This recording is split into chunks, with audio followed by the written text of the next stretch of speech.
السلام علیکم ورحمۃ اللہ وبرکاتہ۔ الحمد للہ وکفا وسلام علی حبیبہ المصطفیٰ، اما بعد فاعوذ باللہ من الشیطان الرجیم، بسم اللہ الرحمن الرحیم۔ ان اللہ وملائکتہ یصلون علی النبی یا ایہا الذین آمنوا صلوا علیہ وسلموا تسلیما۔ اللہم صل علی سیدنا مولانا محمد معدن الجود والکرم وآلہ واصحابہ الکرام وابنہ الکریم وبارک وسلم صلاة دائمة سرمدا ابدا۔ بسم اللہ الرحمن الرحیم۔ ان الذین توفاہم الملائکۃ ظالمی انفسہم قالوا فیم کنتم قالوا کنا مستضعفین فی الارض قالوا ألم تكن أرض الله واسعة فتهاجروا فيها فأولئك مأواهم جهنم وساءت مصيرا۔ صدق الله مولانا العظيم۔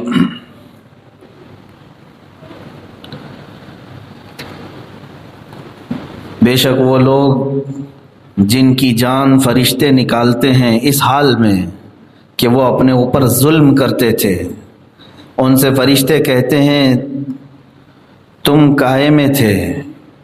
کہتے ہیں کہ ہم زمین میں کمزور تھے۔ کہتے ہیں کیا اللہ کی زمین کشادہ نہ تھی کہ تم اس میں ہجرت کرتے؟ تو ایسوں کا ٹھکانہ جہنم ہے اور بہت بری جگہ پلٹنے کی۔ الا المستضعفین من الرجال والنساء والولدان لا يستطيعون حیلة ولا يهتدون سبیلا فَأُولَئِكَ عَسَى اللَّهُ أَن يَعْفُوَ عَنْهُمْ وَكَانَ اللَّهُ عَفُوًّا غَفُورًا۔ مگر وہ جو دبا لیے گئے مرد اور عورتیں اور بچے جنہیں نہ کوئی تدبیر بن پڑے نہ راستہ جانے، تو قریب ہے اللہ ایسوں کو معاف فرمائے، اور اللہ معاف فرمانے والا بخشنے والا ہے۔ یہ آیتیں ہجرت کے متعلق آئی ہیں۔ اب تک جو باتیں چل رہی تھی وہ جہاد کی تھیں۔ جہاد کے متعلق آپ نے تفصیلاً سماعت کیا۔ اب ہجرت کیا چیز ہے؟ ہجرت لفظ تو آپ نے بار سنا ہوگا۔ عربی میں یہ لفظ ہے حجر، جس کا مطلب ہوتا ہے چھوڑ دینا، کسی چیز کو چھوڑ دینا۔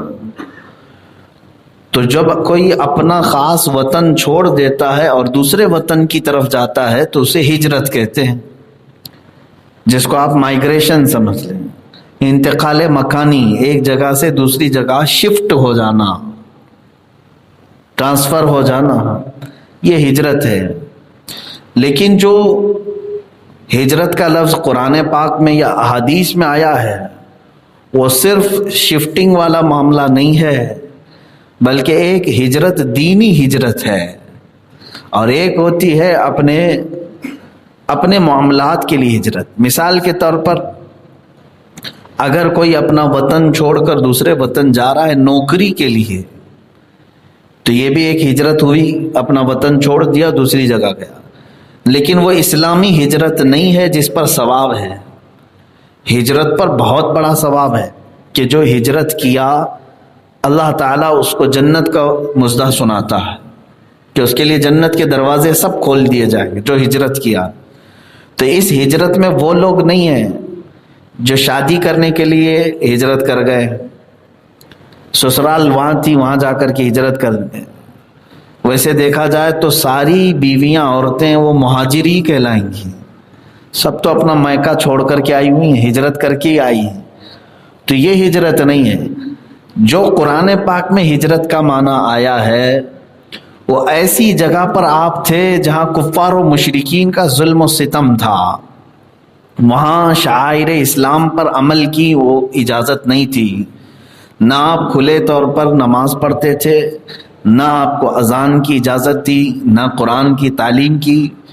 تو اسلام نے یہ ہمارے لیے آپشن رکھا ہے کہ ایسی جگہ پر مسلمان کو رہنا جائز نہیں، بلکہ وہ وہاں سے کوچ کر جائے، ہجرت کرے، اور اس جگہ پر جائے جہاں امن ہو اور اس کے دین پر عمل کرنے کی آسانیاں ہوں۔ تو یہ ہجرت ہے۔ جیسے مکہ سے پہلی ہجرت ہوئی میرے آقا صلی اللہ تعالی علیہ وسلم، حالانکہ جو پہلی ہجرت ہے صحابہ کی وہ حبشہ کی طرف تھی، ایتھوپیا جس کو آج کہتے ہیں، 70 لوگ ہجرت کر کے گئے تھے مکہ سے، جس میں حضرت عثمان غنی رضی اللہ تعالیٰ عنہ بھی تھے، اور حضور صلی اللہ تعالیٰ علیہ وسلم کی لخت جگر حضرت رقیہ بھی ساتھ میں تھی۔ جو ہجرت ہوئی تھی حضرت عثمان کی وہ حبشہ کی طرف، اس میں حضرت جعفر طیار بھی تھے، کیونکہ مکہ والے کھلے عام اسلام کا اظہار کرنے دے نہیں رہے تھے۔ کبھی سوشل بائیکاٹ کیا تھا حضور پاک صلی اللہ علیہ وسلم کا، کبھی صحابہ کو مار رہے تھے، موب لنچنگ چل رہی تھی مکہ میں۔ وہاں کے جو گنڈے تھے وہ صحابہ کو اور مومنین کو قید کرتے اور مارتے تھے، جس کا سرغنہ ابو جہل تھا، ابو لہب تھا، عتبہ، شیبہ، یہ سب وہ نام ہیں جو گنڈوں کے وہاں کے۔ اور مومنین صحابہ میں جو کمزور ہوتے وہ پکڑے جاتے ان کے ہاتھوں، اور بعض کو تو انہوں نے شہید بھی کر دیا، جیسے حضرت سیدہ سمیہ رضی اللہ تعالیٰ عنہ، ان کے ہاتھوں وہ شہید ہو گئی۔ حضرت خباب، حضرت خبیب ابن عدی، یہ سب شہید صحابہ ہیں جو مکہ میں شہید کیے گئے، صرف اور صرف موب لنچنگ میں، ظلماً مار مار کر کے انہیں شہید کر دیا۔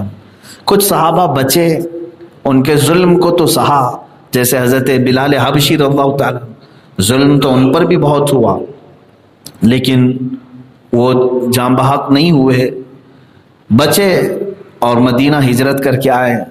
تو جن لوگوں پر ان کفار و مشرکین نے مظالم بہت زیادہ ڈھا دیے، تو اللہ کا حکم ان کے لیے آیا تھا کہ یہ اس وطن کو چھوڑ کر کے دوسرے وطن چلے جائیں۔ اس وقت مکہ کے علاوہ جہاں مسلمانوں کو امن مل سکتا تھا وہ حبشہ کا ایک ملک تھا، ایتھوپیا۔ وہاں کا بادشاہ نجاشی اس کا نام تھا، اور وہ عیسائی تھا، عیسائی مذہب کا تھا، لیکن عدل و انصاف کرتا تھا، ظلم و ستم نہیں۔ تو رسول پاک صلی اللہ علیہ وسلم نے اپنے صحابہ کو حکم دیا کہ تم حبشہ چلے جاؤ، اور وہاں کا بادشاہ عدل و انصاف کرتا ہے، اس کے پاس تم اپنے معاملات رکھو۔ تو جو پہلی ہجرت ہوئی تو اس میں حضرت عثمان غنی رضی اللہ تعالیٰ عنہ، حضرت جعفر طیار رضی اللہ تعالیٰ عنہ، بڑے بڑے صحابہ، یہ سب ہجرت کر کے جب ملک حبشہ پہنچے تو مکہ والوں کو یہ پتہ چل گیا کہ مسلمان یہاں سے نکل گئے ہیں اور حبشہ گئے ہیں، اور ان لوگوں نے وہاں تک بھی پیچھا کیا۔ ارے جب وہ وطن چھوڑ کے جا رہے ہیں تو جانے دے دیتے، نہیں، ایک اور گروپ یہاں سے ان کی چھان بین کے لیے نکلا، ہم جاتے ہیں وہاں جا کر کے ان کی ساری چیزیں ہم بیان کریں گے۔ یہ کفر و شرک میں جو ملوث ہوتے ہیں ان کی طبیعتیں ایسی ہوتی ہیں، انتقامی جذبہ، وہ موت تک ختم نہیں کرتے، بدلہ، یہ تمام چیزیں مومنین سے دشمنی انہیں اس حد تک لے جاتی۔ حبشہ پہنچ گئے، اس میں ابو سفیان لیڈر تھے کافروں کی طرف سے، اور بہت سارے اور بھی ساتھ میں آئے تھے۔ تو وہاں پہنچنے کے بعد سیدھے بڑے بڑے تحفے لے کر کے گئے، کس کے؟ حبشہ کے بادشاہ کے پاس، نجاشی بادشاہ کے پاس بڑے بڑے تحفے لے کر کے گئے کہ ان کے خلاف کچھ میمورنڈم نکل جائے بادشاہ کا، یہ مکہ کے جو صحابہ آئے ہیں ان کو شہر بدر کر دیں، یہاں سے نکال دیں۔ یہ مکہ والے کفار و مشرکین بڑے بڑے تحفے اور تحائف ہدیے لے کر کے بادشاہ نجاشی کے پاس گئے، اور وہ صرف اور صرف یہ آرڈیننس پاس کرانا چاہتے تھے، کس کے خلاف؟ مومنین صحابہ کے خلاف، یوں سمجھ لے وہاں سے کوئی فتویٰ لینا چاہتے تھے۔ لیکن نجاشی جو عدل و انصاف کا پیکر تھا، تو اس بادشاہ نے کہا کہ میں تمہاری بھی سنتا ہوں ان کی بھی سنتا ہوں۔ کہا کیا معاملات ہیں ان کے؟ تو ابو سفیان بڑھ کر کے معاملات بیان کیے کہ یہ لوگ ایسے ہیں ویسے ہیں، ان کی خرابیاں بیان کرنے لگے کہ یہ لوگ دین چھوڑے ہوئے لوگ ہیں، آبا و اجداد کا دین چھوڑ کر کے دوسرے دین میں آئے ہیں، اور یہ لوگ بڑھتے جا رہے ہیں، فلاں ہیں فلاں، یہی چیزیں بیان کر سکتے تھے، اور کیا بیان کرتے۔ تو پھر نجاشی نے صحابہ کو بلایا اپنے دربار میں۔ تو بادشاہ کے ہاں حاضری کا طریقہ ہی الگ تھا پہلے، کہ پہلے بادشاہ کی چیئر، کرسی جہاں ہوتی وہاں سجدہ کیا جاتا تھا، تعظیم کا سجدہ۔ صحابہ جب آئے تو کھڑے رہے، تو سب سے پہلا سوال نجاشی نے یہ کیا کہ تم آداب جو سلطنت کے ہیں وہ کیوں نہیں کیے سجدہ؟ تو صحابہ نے کہا ہم صرف اور صرف اپنے پیدا کرنے والے کو سجدہ کرتے ہیں، اللہ رب العزت کے علاوہ ہم کسی کا سجدہ نہیں کرتے، ہم اس قوم سے ہیں۔ یہیں سے معاملہ شروع ہوئے۔ نجاشی ان سے سختی سے بات کرنے لگا، اچھا بتاؤ تمہارا دین کون سا ہے، تمہارا رسول کیا پیغام لے کر کے آیا ہے؟ تو حضرت جعفر طیار رضی اللہ تعالیٰ عنہ بیان کرنے لگے، کہا ہمارے رسول یہ پیغام لے کر کے آئے ہیں کہ وہ ہم کو بندوں کی عبادت سے نکال کر خالق کی عبادت کی طرف لے جاتے ہیں۔ ہم پہلے مخلوق کی عبادت کرتے تھے، مخلوق سمجھتے ہیں اپنے ہاتھوں سے بنائی ہوئی چیزوں کی ہم عبادت کرتے تھے، تو وہ رسول آئے مخلوق کی عبادت سے آزاد کرا کے خالق کی عبادت کی طرف لگا دیا، یہ سب سے بڑا ان کا میسج ہے۔ تو کہا اور بیان کرو، اور بیان کرو اس رسول کی باتیں۔ تو اس کے بعد نجاشی نے پوچھا کیا وہ اپنے ساتھ کوئی کلام بھی رکھتے ہیں؟ کہا ہاں بالکل، ان پر وحی اترتی ہے، اللہ کا کلام۔ کہا اس میں کچھ سنا سکتے ہو؟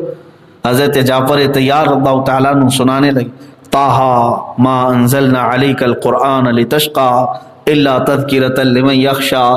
یہ آیتیں جب تلاوت ہونے لگی، وہ عربی سمجھنے والے اس کی باریکیاں سمجھ سکتے تھے، نجاشی بادشاہ کی آنکھوں میں آنسو جاری ہو گئے، کیونکہ وہ ملحد اور کافر عیسائی نہیں تھا، وہ سچا عیسائی تھا جو حضرت عیسیٰ علیہ السلام کی تعلیمات پر عمل کرتا تھا۔ عیسائی تعلیمات میں بھی یہ بیان تھا کہ آخر زمانے میں ایک محبوب رسول آنے والا ہے جس کی بشارت حضرت عیسیٰ علیہ السلام دے گئے تھے کہ اس کا نام احمد ہوگا۔ تو نجاشی نے پوچھا کہ کیا ان کی ایسی ایسی صفات ہیں، کیا ان کا چہرہ ایسا ہے، کیا وہ ایسے چلتے ہیں، کیا وہ ہدیہ لیتے ہیں اور صدقہ نہیں لیتے؟ تو سب نے کہا کہ ہاں بالکل، آپ جس کے بارے میں بتا رہے ہیں وہی رسول مکہ میں جلوہ بار ہے۔ نجاشی نے کہا میں خوش قسمت ہوں، میں سعادت مند ہوں کہ میرے زمانے میں وہ رسول آئے، اے لوگو تم سب گواہ ہو جاؤ میں اس رسول پر ایمان لاتا ہوں۔ ادھر مبہوت ہو گئے، جو کافر گئے تھے آرڈیننس پاس کرانے کے لیے، ان کے خلاف آ گئی بات۔ حبشہ کے بادشاہ نجاشی نے نہ یہ کہ ان لوگوں کو پناہ دیا بلکہ خود غلامی رسول میں داخل ہو گیا، کہا میں اس رسول کا کلمہ پڑھتا ہوں، تم میں سے اگر کوئی پہنچ جائے مکہ تو میرے کلمے کی گواہی اس رسول تک پہنچا دینا۔ عزیزان گرامی، پھر حبشہ میں نجاشی بادشاہ نے سارے مومنین جتنے ہجرت کر کے آئے تھے مکہ سے ان سب کے لیے محفوظ پناہ گاہ عطا کی، اور پھر مکہ والوں سے کہا خبردار تم آتے ہو تجارت کے لیے، کام کرو اور نکل جاؤ، اگر ان مومنین میں سے کسی سے تم نے ہاتھ بھی لگایا تو یوں سمجھ لینا کہ تم نے بادشاہ کو چھیڑا ہے، بادشاہ کو تم نے ہاتھ لگایا، ان کسی بھی مومنین میں سے تم ایک کو بھی ہاتھ نہیں لگا سکتے۔ وہ مبہوت ہو گئے بیچارے، گھر واپس آ گئے، مکہ آئے، کہا محمد کا جادو تو حبشہ میں بھی چل گیا۔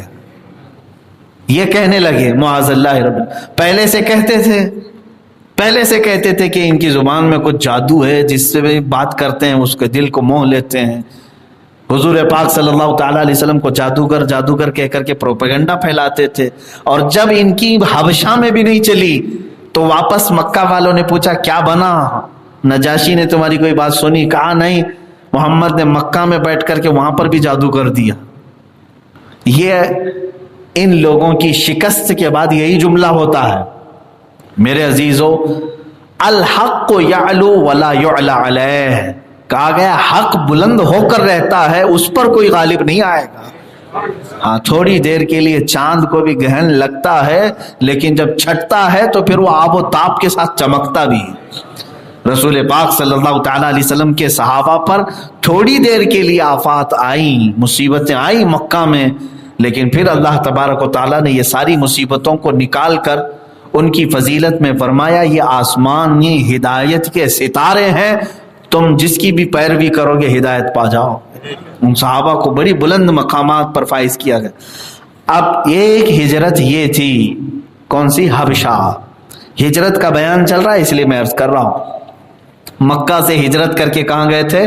حبشہ گئے۔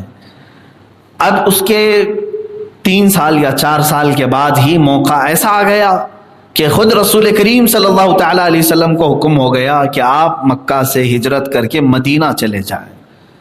اب مدینہ کیوں ہجرت کیا؟ حضور بھی خود حبشہ چلے جاتے جہاں آپ کے ساتھی پہلے سے گئے ہوئے تھے؟ نہیں، مدینے کا لوکیشن ایسا تھا، آپ کو یہ بھی میں بتا دوں، یہ ایسا نہیں ہے کہ اچانک ہونے والی ہجرت ہے کہ چلے اور گاؤں ڈھونڈتے رہے کون سے گاؤں میں چلے جائیں، ایسا نہیں ہے، بلکہ یہ برس پہلے سے مقدر تھا کہ میرے نبی وہیں آنے والے۔ حتیٰ کہ ایک روایت ملتی ہے سیدنا سلیمان علیہ السلام اپنے تخت کے ساتھ جب جاتے تھے، ہواؤں کو حکم دیتے، ان کا تخت اڑتا تھا ہوا میں، اور اس تخت پر انبیاء اور اولیاء کی 500 کی جماعت بیٹھتی تھی، اتنا بڑا بھاری تخت ہوتا تھا۔ ایک بار آپ نے اپنے تخت کو اترنے کا حکم دیا، نیچے اترا اور سب سے کہا پیدل چلیں، اور اس کے بعد پھر تخت پر سوار ہوئے۔ تو مصاحبین نے پوچھا کہ آپ نے اتنا پیدل کیوں چلایا؟ تو سلیمان علیہ السلام کس زمانے کے نبی؟ بنی اسرائیل کے۔ وہ کہتے ہیں ہم اس خطے سے گزر رہے تھے جہاں اللہ کے آخری رسول کے آرام کرنے کی جگہ ہے، میں نہیں چاہتا کہ اس کی فضاؤں کے اوپر سے جاؤں، ہم نے اس آخری رسول کے آرام گاہ کے ادب و احترام میں پیدل چلنے کو پسند کیا۔ تو اس کا مطلب ہے کہ میرے رسول کی آرام گاہ بہت پہلے سے مقدر تھی۔ اچھا، مدینہ آباد بھی جو ہوا ہے اس کی بڑی دلچسپ کہانی ہے، دلچسپ واقعہ ہے، میں نے کئی مرتبہ اس کو عرض بھی کیا ہے۔ یمن کا بادشاہ تبع حمیری نام تھا، تبع حمیری، یہ مکہ مکرمہ آیا تھا طواف کعبہ کے لیے۔ اس وقت 700 علماء اور مفتیان کرام جو اس زمانے کے تھے وہ یہودی علماء تھے، یعنی حق پرست علماء۔ یہودی بعد میں بگڑے ہیں نا، پہلے تو اہل ایمان تھے، یہ کتاب پر یقین رکھتے تھے، نبیوں پر ایمان لاتے تھے۔ ان میں سے جو ایمان والے ہیں وہ علماء کی 700 کی جماعت کو لے کر یہ خانہ کعبہ طواف کے لیے آیا تھا۔ طواف کرنے کے بعد جب یمن واپس جا رہا تھا تو ایک علاقہ ایسا آیا کہ وہاں رات میں یہ لوگ پڑاؤ کی، یہ قافلہ بادشاہ کا۔ تو جو علماء، جو مفتیان کرام ساتھ میں تھے، وہ تورات کے حافظ تھے، وہ جب اپنے علم کی بساط کے مطابق جو کتابیں پڑھے تھے، انہوں نے اس علاقے کو غور سے دیکھا کہ اس پورے عرب کے صحرا میں یا پتھریلی زمین میں ایک علاقہ ایسا ہے جہاں کثرت سے کھجور کی جھاڑیاں ہیں۔ تو رات کو اٹھ کر کے انہوں نے معائنہ کیا اور اس کے بعد اپنے علم کے مطابق انہیں یہ پتہ چلا کہ یہ وہی علاقہ ہے جہاں اللہ کے آخری رسول ہجرت کر کے آنے والے۔ وہاں کوئی آبادی نہیں تھی، کوئی آبادی۔ تو دوسری صبح ہوئی تو یہ سارے جو علماء تھے جماعت میں، انہوں نے بادشاہ سے کہا، تبع حمیری سے، بادشاہ سلامت، ہم اپنی منزل کو پا گئے، ہم اپنے مقصود کو پا گئے، اب ہم آگے یمن نہیں جائیں گے، ہمیں آپ یہیں رہنے کی اجازت دیجیے۔ بادشاہ نے پوچھا کیوں؟ کہا ہم نے کتابوں میں جس رسول کے تذکرے بہت پڑھے ہیں اور جس رسول کے وسیلے سے ہم جنگوں میں فتح کی دعا کرتے ہیں، وہ رسول اسی علاقے میں آنے والے ہیں۔ ہم نے اپنے علم سے پہچانا، اب ہم اس رسول کے انتظار میں اپنی آخر پوری زندگی یہاں پر بتائیں گے۔ تو بادشاہ تبع حمیری نے تقریباً 700 گھر وہاں بنائے ان علماء کو رہنے کے لیے، اور وہ سب وہاں رہ گئے۔ اور بادشاہ نے اپنا ایک مصاحب خاص یا اپنے بیٹے کو وہاں پر مقیم کر دیا اور اپنا ایک خط بھی لکھ دیا کہ جب وہ رسول آئیں تو ان کو یہ خط دے دینا۔ میرے عزیزو، یہ کب کی بات ہے؟ حضور صلی اللہ تعالی علیہ وسلم کے ہجرت کرنے سے 1000 سال پہلے کی بات ہے، 1000 سال پہلے۔ یہ یثرب نام سے آباد ہوا جہاں علماء سب سے پہلے اپنی خیمہ گاہ لگائے اور وہیں سے ان کی نسل چلی۔ تو یہودی ہی تھے مدینے میں، یعنی ایمان والے تھے اس میں اکثر، اور کچھ گمراہ تھے، کچھ عیسائی تھے. تو یہودیوں سے مدینہ بھرا ہوا تھا. 1000 سال تک وہ انتظار ہی کرتے رہے کہ اللہ کا آخری رسول آنے والا ہے. لیکن سوئے قسمت کہ جب 1000 سال کے بعد میرے آقا صلی اللہ تعالی علیہ وسلم ہجرت فرما کر تشریف لائے، ان میں اکثر تو ایمان لائے، لیکن جو مولوی تھے وہاں یہودیوں کے، وہ انکار کر گئے. ارے نہیں، یہ وہ رسول نہیں ہے جن کا تذکرہ ہماری کتابوں میں آیا ہے، وہ رسول الگ ہیں. کیوں؟ صرف حسد کی وجہ سے. اگر ہم سب اس رسول پر ایمان لائیں تو ہم کو نذرانہ کون دے گا؟ ہمارے ارد گرد کون گھومے گا؟ ہم بھی غلام بن جائیں گے، پھر رسول کی چلے گی. تو وہ صرف اور صرف اپنے حلقے کو قائم رکھنے کے لیے میرے نبی سے دشمنی مول لی. ایسے کئی علماء تھے یہودیوں کے، وہ ایمان نہیں لائے. کعب بن اشرف جیسے ان کا ایک بڑا معزز رئیس تھا، لیکن وہ ایمان نہیں لائے، جبکہ وہ جانتا تھا کہ یہ اللہ کے آخری رسول ہے. سب صفات دیکھا. بہرحال یہ میں نے مدینے کا آپ کو ایک چھوٹا سا بیک گراؤنڈ بتایا کہ کب سے مدینہ آباد ہوا. اب مکہ والوں کے جب مظالم بڑھ گئے تو 13 سال تک میرے آقا صلی اللہ تعالی علیہ وسلم مکہ میں اسلام کی دعوت دینے کے بعد سے اقامت پذیر رہے. جب آپ کی عمر پاک 40 سال کی تھی تب آپ نے اعلان نبوت فرمایا، میں اللہ کا آخری رسول ہوں، میں اللہ کا آخری نبی ہوں، میں اللہ کی ایک کتاب لے کر آیا ہوں اور تمہیں معبودان باطل سے نکال کر خدا وحدہ لا شریک کی عبادت کی طرف بلاتا ہوں. یہ اعلان میرے آقا صلی اللہ تعالی علیہ وسلم نے جس وقت فرمایا آپ کی عمر پاک 40 سال کی تھی. 40 سال کی عمر سے لے کر آپ کی عمر جب 53 سال کی ہوئی تب تک آپ مکہ میں مقیم رہے. اس میں بہت سارے مصائب مشکلات کا سامنا کیا. ایک جماعت صحابہ کی حبشہ ہجرت کر گئی. اب ہوا یہ کہ حضور صلی اللہ تعالی علیہ وسلم نے دعوت کا کام کبھی بند نہیں کیا، ایک دن بھی نہیں بند کیا. مکہ والوں کی تکلیفیں چلتی رہیں لیکن حضور نے دعوت دینا کبھی ترک نہیں کیا. ہوتا یہ تھا کہ حج کا جب موسم آتا تھا تب تبلیغ عروج پر ہوتی تھی حضور صلی اللہ علیہ وسلم. کیوں؟ آس پاس کے سارے قبیلے جو حج کے لیے آتے تھے، اس وقت بھی حج کیا جاتا تھا. یہ اسلامی حج نہیں، الگ طریقے سے وہ لوگ خانہ کعبہ کا طواف کرتے تھے، عرفات میں ٹھہرتے تھے، مینا میں کنکریاں مارتے تھے، سب ہوتا تھا، پہلے سے چلا ہے، ابراہیم علیہ السلام سے چلا ہے. تو جو قبیلے آتے تھے حج کے لیے تو حضور صلی اللہ تعالی علیہ وسلم ان پر اسلام کی تبلیغ فرماتے تھے، ان کو ایمان کی دعوت دیتے. تو ان میں سے بہت سارے لوگ ایمان لے آ جاتے تھے.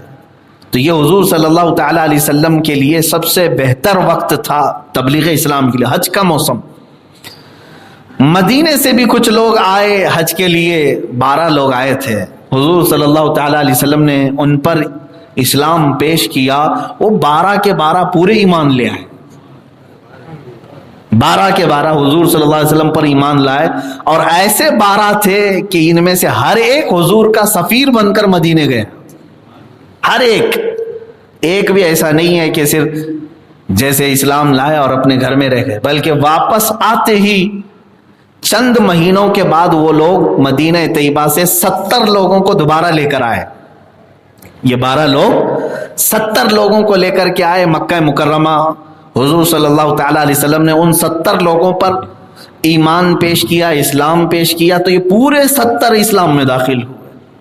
یہ دوسری جماعت، اس کو کہتے ہیں بیعت عقبہ، عقبہ اولا، عقبہ ثانیہ. یہ مینا کی گھاٹیوں کے پاس حضور صلی اللہ علیہ وسلم تبلیغ فرماتے پہاڑ کی کوہ کے نیچے، اور وہ سب ایمان لائے. اب 70 لوگ جو ایمان لائے ان میں معمولی نہیں تھے، کوئی اپنے قبیلے کے سردار بھی تھے. قبیلہ جو پورا خاندان تھا اس کے سردار تھے، جیسے حضرت سعد بن معاذ رضی اللہ تعالیٰ، سعد ابن ابی عبادہ، یہ اپنے اپنے قبیلوں کے سردار تھے. جب یہ لوگ واپس مدینے آئے تو ایسا ہوا کہ ایک سردار قبیلہ نے اپنے پورے قبیلے والوں پر اسلام پیش کیا تو پورا کا پورا قبیلہ اسلام میں داخل ہے، خاندان کے خاندان. تو یہ صرف اور صرف 3 سال کے اندر ہوا. 3 سال ادھر مکہ سے ہجرت کر کے وہ لوگ حبشہ گئے تھے صحابہ، اور ادھر مدینے والے ایمان لا رہے تھے۔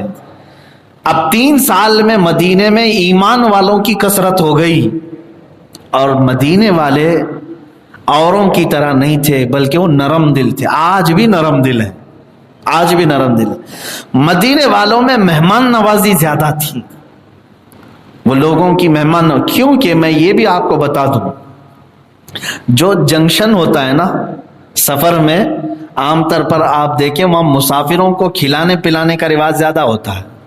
جو بھی سفر کا لمبا آپ جنکشن دیکھیں تو مدینہ جو ہے ایک جنکشن تھا۔ مکہ والے جب بھی ملک شام جائیں، ملک یمن جائیں، عراق جائیں تو مدینہ ہو کر ہی گزرنا ہوتا تھا، وہی راستہ تھا۔ ادھر شام والے، یمن والے، دیگر ملکوں سے جو آتے تھے ادھر مکہ کی طرف، کیونکہ خانہ کعبہ تھا، دنیا کے اکثر ممالک سفر کر کے کعبہ آتے تھے تو مدینہ ہو کر کے گزرتے تھے۔ اس زمانے کا ہائی وے تھا اور جنکشن میں مدینہ تھا، تو مدینے والوں کی عادت تھی جتنے بھی آتے جاتے تھے ان کی مہمان نوازی کرتے تھے، پہلے سے ہی عادت رہی اور وہ آج تک باقی ہے۔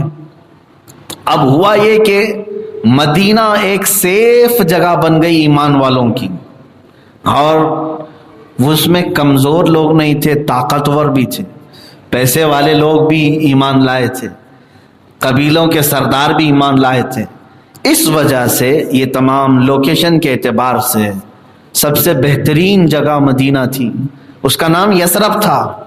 رسول پاک صلی اللہ تعالی علیہ وسلم کو پھر نبوت کے 13ویں سال، آپ کی عمر پاک 53 سال کی تھی، رات کے وقت ہجرت کا حکم ہوا۔ آپ صلی اللہ تعالی علیہ وسلم اپنے ساتھ حضرت ابو بکر صدیق رضی اللہ تعالیٰ عنہ کو لے کر مکہ مکرمہ سے نکلے۔ یہ تقریباً 9 دن کا سفر رہا، 9 دن کا سفر رہا جو آپ صلی اللہ تعالی علیہ وسلم مدینہ طیبہ تشریف لائے۔ واقعہ آپ نے ہجرت کا اس سے قبل سنا ہوگا، غار ثور میں 3 دن تک قیام کیا، پھر وہاں سے نکلے۔ مکہ والے آپ کے پیچھے نکلے تھے، جانے نہیں دیتے، یہی میں نے پہلے بھی بتایا۔ اگر کوئی وطن چھوڑ کر کے بھی جائے نا تو جو دشمن ہے وہ اسے چھوڑتے نہیں ہیں، ایک بات یاد رکھ لیں۔ ہاں، آپ سر کاٹ کر کے بھی رکھ دیں تو دشمنی ایسی چیز ہے کہ وہ بندہ انتقام کی آگ سے آزاد نہیں ہوتا۔ اسی لیے شیخ سعدی رحمۃ اللہ تعالی علیہ نے بہت اچھی بات فرمائی کہ بمیر تاب رہی حسوداں، یعنی آپ کا ایک مفہوم بتا رہا ہوں، فارسی میں کہہ رہے ہیں، حاسد جو حسد کرتا ہے کسی سے، جلتا رہتا ہے، جیلس، اس کا علاج کیا ہے؟ کیسے چھٹکارا حاصل کرے؟ علاج چاہیے۔ اگر کسی سے حسد ہو گیا ہو، خامخواہ کا حسد ہو گیا ہو، تو اس کا علاج کیا ہے؟ علاج بہت اچھا ہے۔ شیخ سعدی رحمۃ اللہ علیہ فرماتے ہیں حاسد اگر علاج کے لیے آتا ہے میرے پاس تو اس کا علاج ہے مر جا بمیر تاب رہی، تو مر جا تبھی تجھے چھٹکارا ملے گا، اس سے پہلے تو اس بیماری سے نکل ہی نہیں پائے۔ موت ہے میرے عزیزو، علاج نہیں ہے یہ۔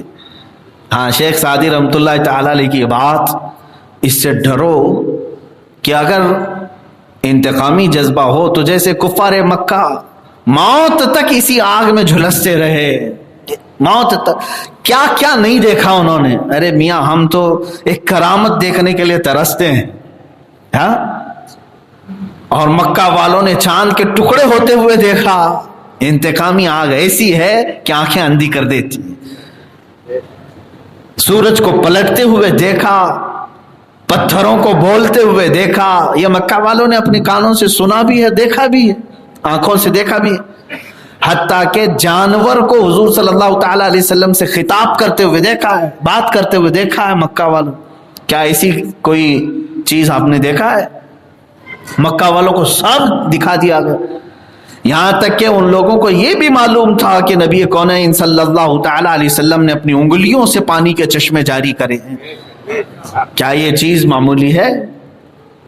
تو جس کے اتنے معجزات دیکھے اس کے باوجود جو ایمان نہیں لائے، یہ حسد کی بیماری تھی، ان کو ذات سے حسد ہو گیا تھا۔ حضور صلی اللہ علیہ وسلم ان کو ذات سے حسد ہو گیا، حضور پاک صلی اللہ تعالی علیہ وسلم کا چہرہ پاک ہی اتنا معجزہ تھا کہ دوسرے معجزے کی ضرورت ہی نہیں تھی. حضور کو دیکھ لینا یہی ایک اتنا بڑا معجزہ تھا. اس لیے کہ بڑے بڑے عرب کے شاعروں نے کہا ہے رسول پاک صلی اللہ تعالی علیہ وسلم کا جو چہرہ دیکھ لے وہ یہ کہنے پر مجبور ہو جاتا کہ کسی دنیا کے جھوٹے کا چہرہ ایسا ہو ہی نہیں سکتا جس میں ملاحت ہو، جس میں طمانینت ہو، جس میں سکونت ہو. یعنی چہرے پاک میں وہ اثر ہے کہ آنکھیں وہ جذب کر لیتا ہو، جو نظر ڈالے چہرے پاک پر اس کے دل کی بیماریاں ختم ہوتی ہوں. رسول پاک صلی اللہ تعالی علیہ وسلم کو دیکھنا. صدیق اکبر تو یہی کہتے ہیں میری پوری زندگی میں اگر سب سے محبوب کوئی کام ہے، سب سے اچھا عمل میرا کوئی ہے، النظرۃ الی وجہ رسول اللہ، صرف رسول اللہ کے چہرے کو دیکھنا سب سے بہتر کام. وہ کہتے میرے عزیزوں کی حسد کی بیماری مکہ والوں کو کھا گئی، مر گئے، لیکن حسد سے وہ آزاد نہیں ہو پائے. ابو جہل اخیر میں بدر میں آیا، مر رہا تھا، تب بھی ہم نے ایک چیز یہ بھی دیکھی، اس وقت بھی وہ یہ کہہ رہا تھا کہ گردن تھوڑی نیچے سے کاٹو تاکہ سب کی گردنیں چھوٹی ہیں تو میری تھوڑی بڑی ہو. یہ حسد اور تکبر ایسی چیز ہے کہ موت کے وقت بھی اس کو وہ چھوڑتا نہیں ہے. اللہ ایسی نخوت، غرور، تکبر، حسد کی بیماریوں سے محفوظ رکھے. اللہ تبارک و تعالیٰ اس کو محفوظ رکھے. الحسد یاکل الحسنات کما تاکل النار الحطب. میرے آقا صلی اللہ علیہ وسلم فرماتے ہیں حسد نیکیوں کو ایسے کھا جاتا ہے جیسے کہ آگ لکڑیوں کو کھا جاتی. آگ جیسے لگتی ہے تو لکڑیاں کوئلہ ہوتی ہیں، راکھ ہوتی ہیں، ایسی نیکیاں تمہاری راکھ ہو جائیں گی حسد کی بیماری سے. مکہ والے حضور صلی اللہ تعالی علیہ وسلم ہجرت کر کے جا چکے، مکہ چھوڑ چکے، اب تمہیں کیا چاہیے تھا؟ لیکن نہیں، انعام کا اعلان کر دیا، جو ان کو گرفتار کر کے لائے گا 100 اونٹ دیے جائیں گے. لوگ پیچھا کرنے لگ گئے، یہاں تک کہ حضور صلی اللہ علیہ وسلم مدینے پہنچ گئے. مدینے پہنچنے کے بعد بھی ان مکہ والوں کو معلوم تھا کہ حضور جا چکے، اپنوں کے بیچ میں ہیں، اب وہاں ایمان والے ہیں، ان کا شاندار استقبال کیے ہیں. لیکن باوجود اس کے رات کے وقت چوری چپے کچھ اپنے جتھوں کو بھیجتے تھے. گنڈے موالی اس زمانے میں بھی مدینے آتے تھے رات کے وقت اور اچانک صحابہ کے باغیچوں پر حملہ کر کے جلا کر کے چلے جاتے، نقصان کر دیتے تھے، کسی کو شب خون مارتے، رات کو حملے کر کے چلے جاتے تھے. تو یہ حسد کی بیماری ہے، اس کا کوئی علاج نہیں. بمیر تابہ رہی، مر جاؤ تو چھٹکارا ملے گا. اب 2 ہجرتیں میں نے بتائی، ایک ملک حبشہ کی طرف ہجرت ہوئی صحابہ کی، دوسری میرے آقا صلی اللہ تعالی علیہ وسلم کی ہجرت ہوئی مکہ سے مدینے کی. اب اس میں جو ہجرت ہے حبشہ کی، اس ہجرت کے بعد پھر وہ جو صحابہ حبشہ سے بھی چھوڑ کر واپس مدینے آ گئے، کیونکہ جب انہیں معلوم ہو گیا کہ رسول پاک صلی اللہ تعالی علیہ وسلم مدینے پہنچ گئے ہیں، تو حبشہ میں جتنے تھے وہ لوگ بھی ہجرت کر کے مدینے آ گئے. لیکن وہ اپنی نشانیاں ایسی چھوڑ کر کے آئے، ایسی نشانیاں کہ حبشہ میں شاید یہ لوگ 2 سال رہے ہوں یا 3 سال رہے ہوں. واپس جب آئے تو حبشہ کی میجورٹی اسلام میں آ چکی تھی، اور ایک بار جو صحابہ اسلام لے کر کے گئے ہیں، آج 14ویں صدی ہے، آج تک حبشہ میں اسلام موجود ہے. اچھا ایک بات میں آپ کو بتا دوں، سیدنا خالد بن ولید رضی اللہ تعالیٰ عنہ کے متعلق آج میں مطالعہ کر رہا تھا. اللہ تعالیٰ ان کی تربت پر لاکھوں رحمت نازل فرمائے. وہ جیش اسلام کے سپہ سالار، ان کا یوم وصال بھی ابھی گزرا، حضرت خالد بن ولید کا. 125 جنگیں انہوں نے لڑی اسلام لانے کے بعد. اور اسلام کب لائے؟ 8ویں ہجری میں. حضور صلی اللہ تعالیٰ علیہ وسلم کا زمانہ صرف 3 سال پایا انہوں نے، صرف 3 سال حضور کے ساتھ رہے. اسلام لانے کے بعد سے لے کر حضرت عمر فاروق رضی اللہ تعالیٰ عنہ کے زمانے میں ان کا انتقال بھی ہو گیا ہے. میرے اندازے کے مطابق 3 سال حضور صلی اللہ علیہ وسلم کے زمانے کے، 2.5 سال حضرت ابوبکر صدیق کے زمانے کے، 5.5 سال ہو گئے. اور حضرت عمر فاروق رضی اللہ تعالیٰ عنہ کے زمانے کے 5 سال یا 4 سال، یعنی 9 سال کا زمانہ اسلام میں پایا، اور 125 جنگیں لڑی ہیں جہاد. اس میں بڑی بڑی جنگیں بھی ہیں. ایک جنگ تو ایسی ہے جس میں آپ کے ساتھ صرف 3000 فوجی ہیں اور مقابل میں 1 لاکھ کی فوج. تو میں یہاں جو بات عرض کرنا تھا، بات الگ نہ چلی جائے، ٹاپک سے ہٹ نہ جائے، صرف یہ بات عرض کر رہا تھا کہ حضرت خالد بن ولید پر جنہوں نے ریسرچ کیا، ایک بڑے محقق ہیں، انہوں نے یہ لکھا ہے، حیرت کی بات ہے کہ حضرت خالد بن ولید جن علاقوں کو فتح کیے تھے اپنے زمانے میں، 125 جنگیں آپ نے لڑی. اچھا، 2 خصوصیات آپ کی ہیں، میں آپ کو بتا دوں. نمبر 1، ایک خصوصیت یہ ہے حضرت خالد بن ولید کو 125 جنگوں میں شکست کبھی نہیں ہوئی، ایک جنگ میں بھی شکست نہیں. یہ کیا ہے بھائی؟ ہیٹرک بولے اس کو یا کیا بولے؟ 125 جنگوں میں بھی ایک جگہ پر بھی، حتیٰ کہ جنگ موتا بہت سخت جنگ تھی، حضور صلی اللہ تعالیٰ علیہ وسلم کے منہ بولے بیٹے زید بن حارثہ جو سپہ سالار بنا کے بھیجے گئے تھے، وہ تک شہید ہو گئے. حضرت جعفر طیار شہید ہو گئے، بڑے بڑے جرنیل صحابہ شہید ہوئے. اس وقت حضرت خالد بن ولید نے تلوار اٹھائی تھی، 9 تلواریں ٹوٹی تھی ان کے ہاتھ سے ایک ہی جنگ میں، 9 تلواریں ٹوٹی تھی، لیکن قدم پیچھے نہیں لیتے تھے. جنگ موتا حضور صلی اللہ علیہ وسلم مدینے سے بیٹھ کر کے دیکھ رہے تھے. جارڈن میں، اردن میں آج بھی وہ علاقہ ہے موتا، ہم وہاں جا کر کے آئے ہیں. وہ بھی فتح کیا حضرت خالد بن ولید رضی اللہ تعالیٰ. 125 جنگوں میں 125 علاقے فتح کیے. اس میں کئی ملک ہیں، کئی شہر ہیں، کئی ریاستیں. ایک خصوصیت تو یہ ہے کہ 125 جنگوں میں کبھی آپ کو شکست نہیں ہوئی. دوسری خصوصیت یہ ہے، حیرت ہوئی مجھے پڑھ کر، کہ وہ 125 علاقے جو انہوں نے فتح کیے تھے آج تک وہ کافروں کے پاس نہیں گئے. 1400 سال تک بھی آج تک وہاں مسلمان ہیں، اور صبح قیامت تک رہے انشاءاللہ. کیونکہ دنیا میں بڑے بڑے جرنیل آئے، چنگیز خان آیا، ہلاکو خان آیا، ہٹلر ہے، یہ لوگوں نے جنگجو تو تھے، بڑے بڑے جنگجو تھے، علاقے فتح کیے. لیکن جو علاقے یہ لوگ فتح کیے ہیں تاریخ میں موجود، ان کی زندگی میں ہی دوسروں کے ہاتھ چلے گئے، چھین گئے. پہلے کسی اور کی حکومت تھی، بعد میں پھر آ گئی. لیکن حضرت خالد بن ولید اور یہ صحابہ جس جگہ پر یہ فتح کیے ہیں آج تک کفار و مشرکین کی حکومت آ نہیں سکی، نہیں آئی. بہرحال حبشہ میں یہ صحابہ جو اسلام چھوڑ آئے تھے، آج تک، وہ عیسائی ملک تھا، آج تک اسلام وہاں موجود ہے، آج تک. عزیزان گرامی، یہ باتیں اس لیے عرض کر رہا ہوں کہ صحابہ اکرام رضوان اللہ تعالی علیہم اجمعین جس علاقے میں ہجرت کرتے تھے، چاہے وہ اپنا وطن چھوڑ کر جا رہے ہیں یا جس وطن میں جا رہے ہیں، دونوں جگہ مقصد یہی ہوتا تھا، ہم جس جگہ بیٹھے وہاں پرچم اسلام ہی لہرائے.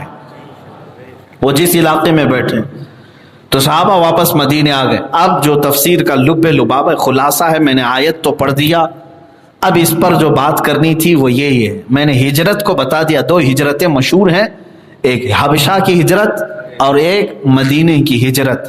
باقی صحابہ نے بہت ساری ہجرتیں کی ہیں، بہت ساری. حضرت سلمان فارسی رضی اللہ تعالیٰ عنہ کی ہجرت بھی ہے، مشہور ہے. وہ حمص سے، وہ پہلے آگ کی پوجا کرنے والے لوگ تھے، وہاں سے نکل کر کے عیسائی بنے، شام گئے، شام سے ہجرت کر کے عراق گئے، عراق سے ہجرت کر کے مدینے آئے. پھر اس کے بعد حضرت سلمان فارسی رضی اللہ تعالیٰ واپس عراق گئے، مدائن میں آپ کی وفات ہوئی. تو صحابہ کی ہجرتیں ہوئی ہیں، اس کے بعد بھی ہوئی، اس سے پہلے بھی ہوئی ہیں. لیکن ہجرت جس پر ثواب ہے اور جس کا حکم واجب ہے وہ کون سا ہے؟ مثال کے طور پر ایسی جگہ آپ رہ رہے ہیں کہ کفار و مشرکین آپ کو نماز پڑھنے نہیں دیتے، اذان دینے نہیں دیتے، قرآن پڑھنے نہیں دیتے، تو ایسی جگہوں سے ہجرت کرنا واجب ہو جاتا ہے مسلمانوں. اور جو مسلمان ہجرت کرے گا اس کے لیے ثواب کتنا بڑا ہے، یہ اگلی آیت میں آئے گی بات. وَمَن يُهَاجِرْ فِي سَبِيلِ اللَّهِ يَجِدْ فِي الْأَرْضِ مُرَاغَمًا كَثِيرًا وَسَعًا. جو اللہ کی راہ میں ہجرت کے لیے نکل پڑا، راستے میں بھی اگر اس کی موت آ گئی تو سیدھے جنت میں داخل ہوگا، وہ جنت میں ہے. اللہ اور اس کے رسول کے لیے وہ ہجرت کر رہا ہے، اللہ اور اس کے رسول کے لیے ہجرت کر رہا ہے۔ ایسا نہیں کہ انڈیا چھوڑ کر کے امریکہ چلا گیا، وہاں کیا اللہ اور رسول کے لیے ہجرت کر رہا تھا؟ وہ کینیڈا گیا ہے، انگلینڈ گیا ہے، ہاں بس وہ ہو سکتا ہے تبلیغ اسلام کے لیے گیا ہو، لیکن ہجرت اس کو نہیں کہتے۔ ہجرت جو ہے دارالحرب سے دارالاسلام کی طرف ہو، دارالحرب سے دارالاسلام کی طرف، یہ اصطلاحیں ہیں اسلام کی، فقہ کے، کہ دارالحرب جہاں کفار و مشرکین کی حکومت ہے اور مسلمانوں کو آزادی نہیں، اس کو دارالحرب، اور دارالاسلام وہ ہے جہاں اسلامی سلطنت قائم ہے۔ تو اگر کفار و مشرکین ظلم و ستم ڈھا رہے ہوں تو ہجرت کرنا ان کے لیے ضروری ہوتا۔ تو آپ اس مسئلے کو سننے کے بعد اپنے آپ کے متعلق سوچ رہے ہوں گے کہ ہمارے لیے کیا مسئلہ ہے۔ میرے عزیزوں، آپ پر ہجرت نہیں ہے۔ ہجرت اس لیے کہ اس وقت ہجرت کرنے کا حکم آ جاتا جب آپ مسجد میں یہاں بیٹھنے کی بھی طاقت نہیں رکھتے۔ الحمدللہ ہندوستان میں ہمارے مینار بھی بلند ہیں، اذانوں کی آوازیں بھی گونجتی ہیں۔ اللہ تعالیٰ نے آج تک ہماری مسجدیں، اب یہ اکا دکا واردات ہیں جو موب لنچنگ کر رہے ہیں، کچھ ابو جہل کی اولاد، ابو لہب کی ذریت میں سے وہ لوگ یہاں پر آئے ہوئے ہیں جو موب لنچنگ کرتے ہیں، وہ RSS والے اور دیگر کٹر واد تنظیم والے بھگوا لوگ، وہ یہ سمجھتے ہیں کہ وہ بہت بڑا کام کر رہے ہیں۔ میرے عزیزوں، مسجدوں کو توڑنا، شہید کرنا، یہ اگر ان کا محبوب مشغلہ ہے تو ان لوگوں کے لیے بھی میں دعوت دیتا ہوں، اسلام کو پڑھو، اسلام کو پڑھو۔ اسلام 700 سال تک یہاں پر رہا ہندوستان میں۔ اکا دکا وارداتیں ہوئی ہوں گی کسی مندر کے ساتھ، ورنہ میرے پاس تاریخ موجود ہے۔ مسلمان بادشاہ تقریباً یہاں پر کتنے آئے؟ 50 آئے۔ کیا یہاں کی ساری مندریں توڑ دیا؟ 1000 سال پرانے مندر آج بھی موجود ہیں ہندوستان میں، 1100 سال پرانے مندر بھی ہندوستان میں موجود ہیں، 800 سال 600 سال کے مندر ہے، میناکشی مندر، سومناتھ مندر، اور ہمارے ساؤتھ میں کیرلا کی کئی مندر ہیں، کرناٹک کے کئی مندر ہیں، بنگال کی مندر ہیں، ان کی تاریخ ہے، یہ 800 سال 900 سال پرانے مندر ہیں۔ اسلام نے اس طرح حملے کیا حکم نہیں دیا کہ ان سب کو ختم کر دو، تاخت و تاراج کر دو، مٹا دو، نہیں میرے عزیز ہو۔ اسلام دعوت دیتا ہے، اللہ کی طرف آؤ، اللہ کی طرف آؤ۔ ہم دعوت آج بھی دے رہے ہیں تمہیں، اللہ کی طرف آؤ، لیکن توڑ کر کے نہیں، کسی چیز کو ختم کر کے نہیں۔ ہاں ہم نے دیکھا ہے کہ جسے دعوت حق پہنچی اس نے اپنے گھر کو ہی مسجد بنا دیا ہے، گھر کو ہی مسجد بنایا ہے، یہ بھی تاریخ موجود ہے۔ گنگا کے کنارے بنارس میں آج بھی ایک مسجد ہے، دھرارا، آج بھی وہ مسجد موجود ہے گنگا ندی کے کنارے۔ میاں اس کو بنانے والے ایک پنڈت تھے، پنڈت اورنگزیب رحمۃ اللہ علیہ کے زمانے میں، اور ظلمن بنائی ہوئی نہیں ہے یہ کہ زبردستی ہتھیائی ہوئی ہو، بلکہ اس کی بیٹی کو انصاف ملا تھا اورنگزیب کی طرف سے، اورنگزیب کی طرف سے انصاف ملا تھا، تو ایک مہنت سوامی اور پنڈت نے خود اپنے اس علاقے کو مسلمانوں کی نماز کے لیے وقف کیا اور مسجد بنوایا۔ آج بھی وہ مسجد موجود ہے۔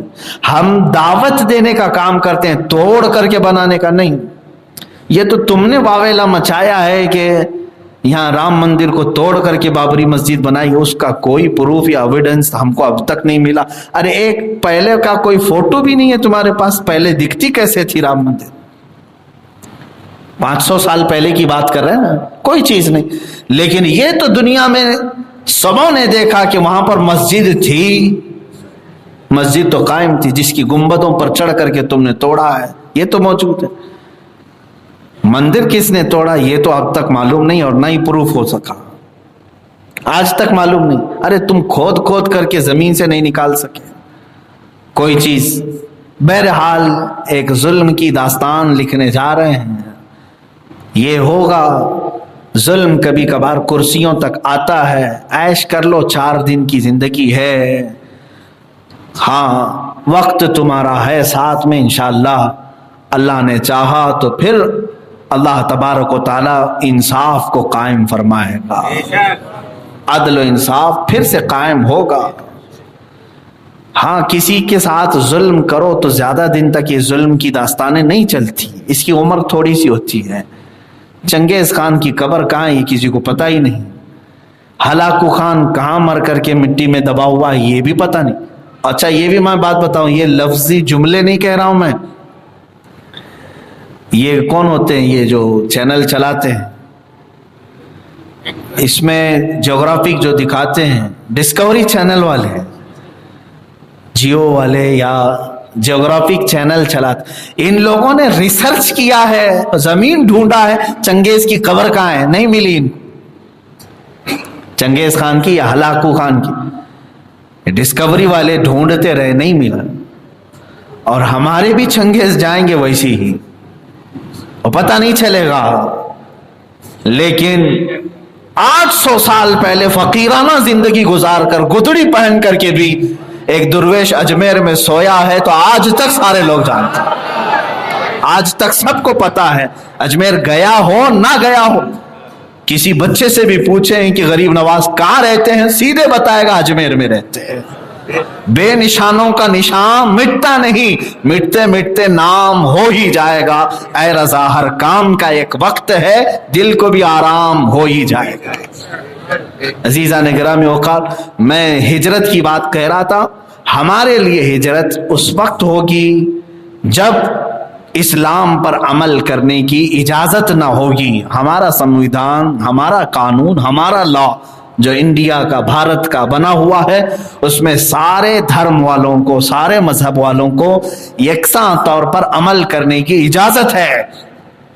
سب اپنے اپنے مذہب پر پریکٹس کر سکتے ہیں، کسی کے لیے کوئی پابندی نہیں ہے۔ ہندو اپنی مندر میں جا سکتا ہے، عیسائی اپنے چرچ میں جا سکتا ہے، سکھ اپنے گرودوارے میں جا سکتا ہے، مسلمان اپنی مسجد میں جا سکتا ہے۔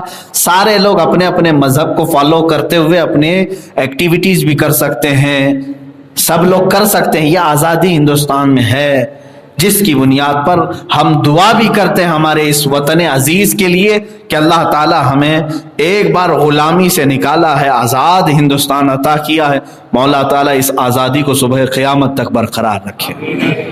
سب کے لیے دعا ہے کہ اللہ اس آزادی کو ہمارے لیے ہمیشہ قائم رکھے۔ یہ اور بات ہے کہ کچھ لوگ اب ظلم و ستم کی ایک نئی داستان لکھنے آئے ہیں، اور سول کوڈ، یونیفارم، یہ تمام چیزیں جو آج باتیں ہو رہی ہیں کہ سب لوگوں کا ایک ہی دھرم ہو جائے، ایک ہی حکومت ہو جائے، سب کی شادیاں ایک ہی طرح کی ہو جائیں، سب کے طلاق ایک ہی طرح کے ہو جائیں، اور یہ تمام یکساں سول کوڈ نافذ کرنے کے لیے جو لوگ آ رہے ہیں، بیچارے وہ ایسے لوگ ہیں جو گھر پریوار سے بھاگے ہوئے ہیں، جو نہ بیوی رکھتے ہیں نہ بچے رکھتے ہیں، لیکن پورے پریوار کی فکر رکھتے ہیں۔ اتنے بڑے 135 کروڑ ہندوستانیوں کی فکر رکھتے ہیں، یہ وہ لوگ ہیں۔ یہیں سے پتہ چلتا ہے میرے عزیزو کہ نیت میں کھوٹ ہے۔ جب کبھی تمہیں ایک بات یاد رکھو، جب کبھی تمہیں کوئی چور مال کی حفاظت کی بات کر رہا ہے تو سمجھ جاؤ کہ اس کی ہی نظر ہے اس پر، اس کی ہی نظر ہے اس پر۔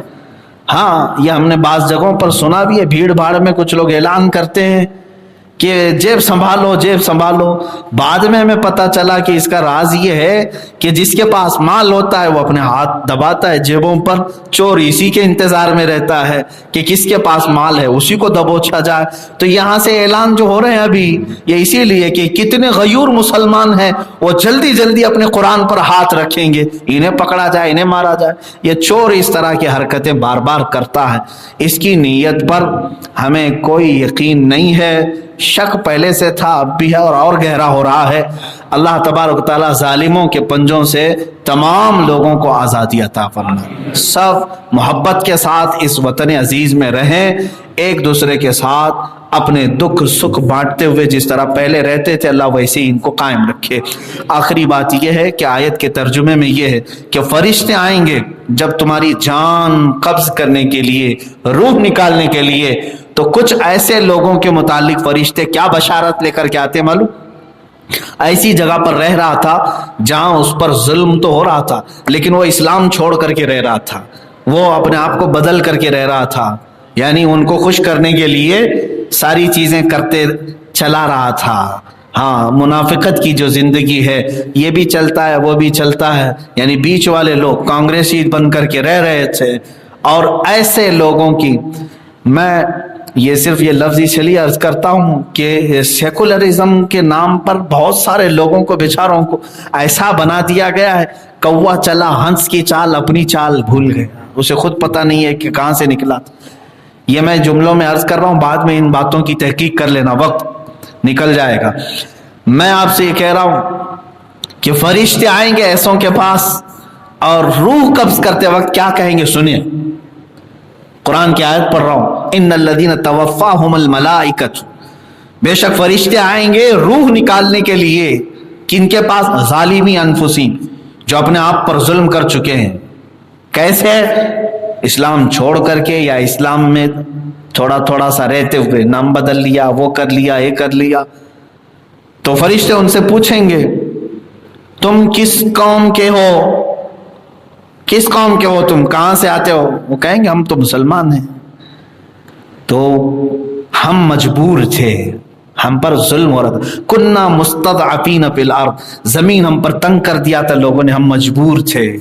تو فرشتے کیا کہتے ہیں، سنو، قالوا الم تکن ارض اللہ واسعۃ فتہاجروا فیہا، فرشتے کہتے ہیں کیا اللہ کی زمین بڑی نہیں تھی تو ہجرت کر جاتا؟ فرشتے اس سے کہیں گے اللہ کی زمین چھوٹی تھی، بہت بڑی تھی، کیا تو ہجرت نہیں کر سکتا تھا؟ پھر فرشتے کہتے ہیں فَأُولَٰئِكَ مَأْوَاهُمْ جَهَنَّمُ وَسَاءَتْ مَصِيرًا، تو تیرا ٹھکانہ دوزخ ہے، جا وہیں پر رہے گا، تیرے پاس آپشن تھا تو نہیں لیا۔ بہرحال اس مسئلے پر میں اگلی تفسیر میں ڈسکس کروں گا کہ اس زمانے میں مائیگریشن کے احکام بدل گئے، بہت ساری تبدیلیاں آ گئی ہیں میرے عزیزو۔ افسوس اس بات کا ہے کہ جتنے اپنے آپ کو اسلامی ممالک کہتے ہیں ان کے ہاں مائیگریشن کا تصور ہی ختم ہو گیا ہے۔ مجھے بتاؤ کون سعودی عرب میں ہجرت کر کے وہاں کی سٹیزن شپ لے سکتا ہے؟ نہیں، وہ اپنے بادشاہت کو بچانے کے لیے محدود لوگوں کو ہی سٹیزن شپ دے کر کے رکھے ہوئے ہیں جو پرانے، بس نیا اگر یہ تو اسلامی چیز نہیں ہے۔ حد تو یہ ہے کہ اگر یورپین کنٹریز میں جائیں، امریکہ جائیں، یو کے جائیں، کینیڈا جائیں، 4-5 سال کے بعد وہ لوگ وہاں کا شہری آپ کو گھوشت کر دیتا ہے، آپ وہاں کے سٹیزن ہو، سٹیزن شپ مل جاتی ہے، ناگرکتا ملتی ہے۔ یہ حیرت کی بات ہے، نہ امارات، متحدہ عرب امارات، دبئی، نہ سعودی عرب، نہ بحرین، یہ جتنے بھی اسلامک کنٹریز نام سے، ان کے ہاں مائیگریشن کا ایسا کچھ ہے ہی نہیں۔ 30 سال سے لوگ رہ رہے ہیں، ان کو نہیں دی جاتی، نہیں دی جاتی۔ کام کرو مزدور کی طرح اور پھر نکل جاؤ، ملک چھوڑو۔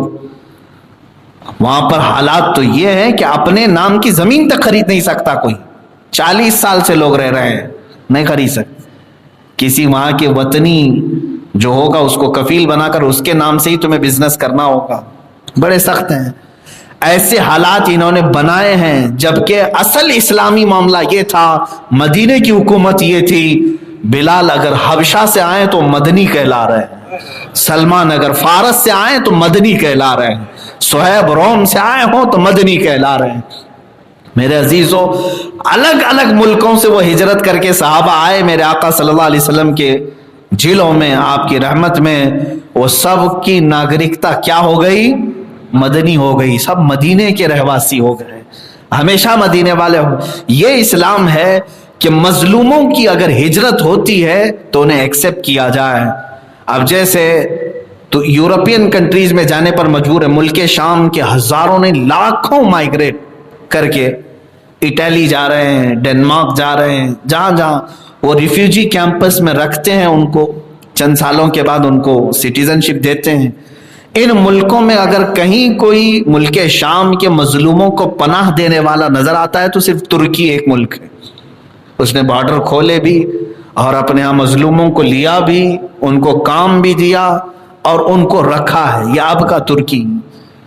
میرے عزیزوں، اسلامی کنٹریز میں جو بیٹھے ہوئے ہیں، ایک بات یاد رکھ لینا، نام اسلامی ہونے سے اسلام نہیں ہو جاتا۔ یا اگرچہ مسلمان ہوں گے مگر اسلامی اصولوں پر ان کی کرسیاں قائم نہیں ہیں۔ اسلامی اصول پر قائم ہونے والی کرسیاں آج بتاتی تھی عمر فاروق رضی اللہ تعالیٰ عنہ کے نقش قدم پر چلتے، ریاست مدینہ کو قائم کرتے۔ اللہ تبارک و تعالی ہم سب کو ظلم و ستم سے محفوظ فرمائے۔ ہم جب تک جئیں اللہ ہمیں آزادی کے ساتھ اپنے مذہب پر، اپنے دین پر عمل کی توفیق عطا فرمائے۔ وآخر دعوانا ان الحمد للہ رب العالمین۔